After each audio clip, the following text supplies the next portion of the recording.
Kill procrastination, new episode. You already know what it is. We're gonna get right into it.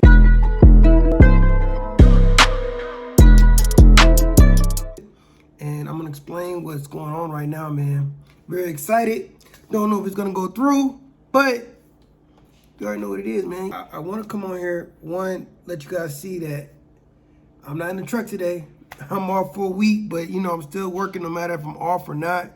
Work has to keep going. Somebody got to push this content out. I want my listeners to understand, man, look, the grind is real, man. The grind is real. At the end of the day, you can sit here and say, well, this is too much work, that's too much work, but understand, man, if you're in your 20s, work hard for your 30s. So your 30s ain't got to do all that work, so you can reap the benefits. You know what I'm saying? If you're in your 30s, you already know what it is. You got to get ready for your 40s. It's the long game. You got to play the long game. You got to get your mind right, get your mindset right. But understand, man, this is a journey. It won't happen overnight, but you'll definitely remember these times.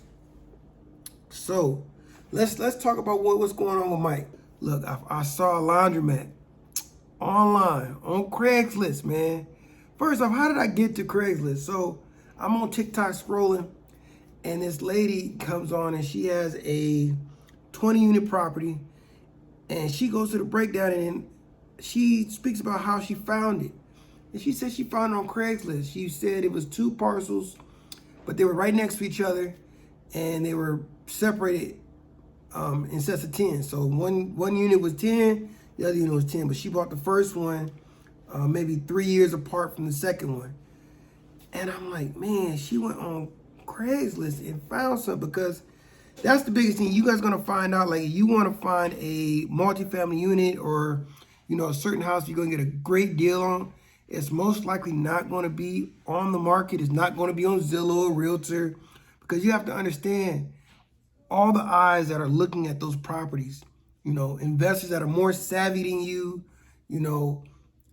People who do this for a living are going to bypass that. Now, I'm not saying you can't get a good deal from that. I'm not saying that at all, because, I've definitely made good deals going on the market and finding different properties. I've seen stories of people finding great deals even after it's been sitting on the market for 60 days or longer. But, those don't come very often. So, hearing this lady's story, I was like, well, let me try this. Let me see what's on Craigslist right now. So I went on, and it was a laundromat. Now, I did see this laundromat in person, but it didn't click. And then I seen it online again.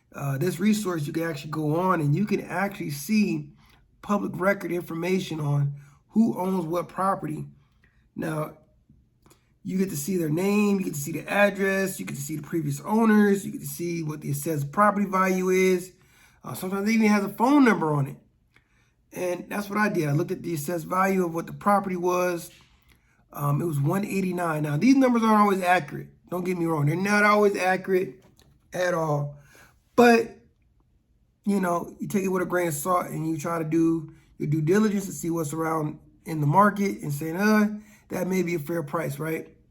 But this property was for sale for $299,000. I'm like, yeah, you're not getting that, bruh. I already knew he wasn't getting that. Now, when I was younger, I'm not really in the range of really negotiating. I'm still learning how to negotiate. I'm really learning how to get out of that fear of, giving somebody an offer. And, because a lot of people, when you give them a low offer, they get offended for whatever reason. I don't know. I don't get it. You know what I'm saying? You put it up, expect an offer to come back. It may not be what you wanted, but, you got something. Say yay or nay. But some people really do get offended. But, I've definitely grown out of that to the point now, man, I'm just going to put the offer in. You either going to accept it or you're not. Just like my duplex, man, my realtor suggested that, I don't just buy it at the market value of what it is currently. Like, I need to go over 50 to $40,000 asking price just because the market's so hot and it's a seller's market. And I said, no, man, if that seller is going to go ahead and refuse it because he's waiting on the next best thing, then you can go right ahead. But Mr. Clark not going over asking price. Guaranteed I'm not doing that. You know, there's no point. You know, I know what my limit is, and I know where I am on what I want to spend for a property, you know, how much I want to put into a property. Like, I'm really learning that, and I'm staying, look, you know, they need to be grateful I'm even at their number. Like, I'm not even lowballing them even more. So it's just been a journey, man. You really got to be comfortable in your own skin and let people know how you feel about a particular deal. And you have to understand going into this what you're comfortable with spending. All right. But anyway, so this guy wants $299 for his property, right? And I called the realtor sounded real excited, like, oh my God. I just got a vibe, like, you know, it was a vibe. Like, you know how you play poker, you're trying to see if somebody's bluffing and seeing where their head is. Like, she definitely gave up her cards kind of early, you know what I'm saying? Like, when I made that call, I was like, man, she was hoping somebody's gonna make an offering on this property. Like I said, I used PropStream, so I was able to see how long it was on the property, on the market for. And it was a little over, it's been on the market since May. They actually put it on May, then took it back off in July, then put it back on, then took it back off. So they've been having a hell of a time trying to get even an offer for this property. So I asked, how long it's been open for? Well, I know it's been open for a while, but I didn't, you know, I had her, that was just like, get the conversation going. Then I said, well, can we get the last 3 months of the statements of how much that property's making? Oh, the owner doesn't have that. He's not selling the business. He's just selling the property, the land, and the equipment, but not the name. It's a laundromat. Like, I want to buy it as a laundromat. I'm not trying to repurpose it. I'm not going to reinvent the wheel. You know what I'm saying? A laundromat is the easiest thing to do in my eyes. Like, literally, what do I got to do? Just make sure that equipment is updated and maintained. But I want to keep it like that, right? So she said the owner doesn't have that information. The owner's not necessarily wanting to sell the equipment, but he will with it. For $299, you get all of it, but we can go lower for this, right? She did say that I can go see the property, which was right down the street, like literally 5 minutes from me. So, look, man, if you want to make a deal, you're going to have to stop what you're doing. Like, I had other stuff going on, but I was like, okay, well, let me go check it out. Let me stop what I'm doing. So I head over there, right? Luckily, what I did find out is the person that's running it is actually renting it from the owner, right? Crazy to me. But they're renting it for $50 a day. That's another red flag, man. There's no way this owner's being profitable. There's no way. You can't make me believe it. It doesn't make any sense to me. How is somebody able to run your laundromat for $50 a day? And then we talked to the, to the person that's renting it day to day. And she's explaining how she's not really making any money. It's not as profitable as we thought it. She thought it was going to be. You know, there's machines down. I immediately look at what I tell you guys all the time. You got to look at the roof, the foundation, the structure. After that, you're going to look at the cosmetics, the paint, all that good stuff. And then, of course, the furnace, the water heater. You want to know what all that stuff looks like to get you an idea that these things need to be replaced, because those are the biggest things that cost the most money. And I said, you know what? We're going to do it. But I'm not going to give him what he wants. $200,000 is going to be the offer, right? But to incentivize it, I decided to say, okay, I'm going to do $4,000 earnest money.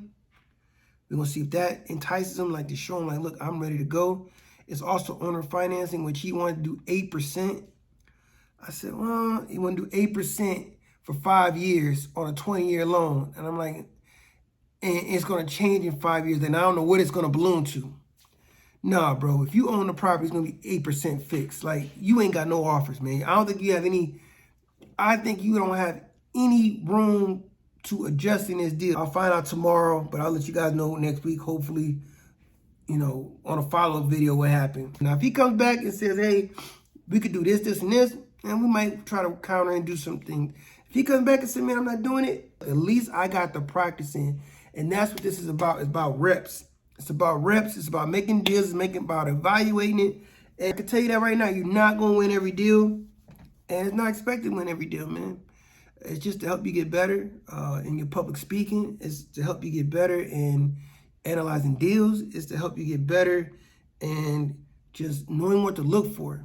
And that's what I want you guys to understand with this podcast. I wanted to get it out to you guys because from the first time that I tried to do a deal to now, I'm way more confident.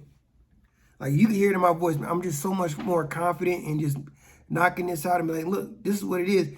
It was to the point where, I had my girl, she actually, I had her on the phone because she spoke Spanish. And I said, look, she sounded so good. The lady thought she was a realtor. That's how good she sounded. Come on, man. Look, we finally figured out the formula for this, man. Like I said, we only got like 3 properties so far, but things are coming together, man. And that's what it's about. It's a journey. You're going to win some, you're going to lose some, but you're going to live to fight another day, straight up. You know what I'm saying? And I want you guys to remember that. So don't be scared to follow your dream. Don't be afraid to look stupid because you don't know how to ask a question. I had to call TD Ameritrade for the dumbest thing, but they answered my question regardless. And you know what? Half the time, the person you're talking to, they might not even know the answer. You know what I'm saying? Something so simple that you think was just difficult. Not everybody really knows, man. People talk a good game until you ask them what that means. What is this? Like, sometimes I talk to people like, man, look, talk to me like I'm in 3rd grade. All that other stuff you talking that's going over my head, you're not offending me. So what? You know what? But can you explain it? When you see an opportunity, act upon it. Put in as many offers as you can. Whether it goes through or not, at least you got the reps. And that's what I'm trying to do, man. And that's what you should be doing when you're getting off this couch, putting your feet on the ground and getting running. You know what I'm saying? So, I love you guys. I want you guys to understand that you are my biggest supporters. And you know what? I'm your biggest supporter as well. If you need any help, any coaching, any motivation, you know what I'm saying? Click the link in the bio. I got consultations for you guys. I can sit down and talk to you as long as you need. We can figure that out for you. I definitely have different channels that you can get some information. So at least you can learn what I'm learning as I'm going through it. So if you want to know any more, follow, subscribe, click that link. I love you. Peace. And I'm signing off.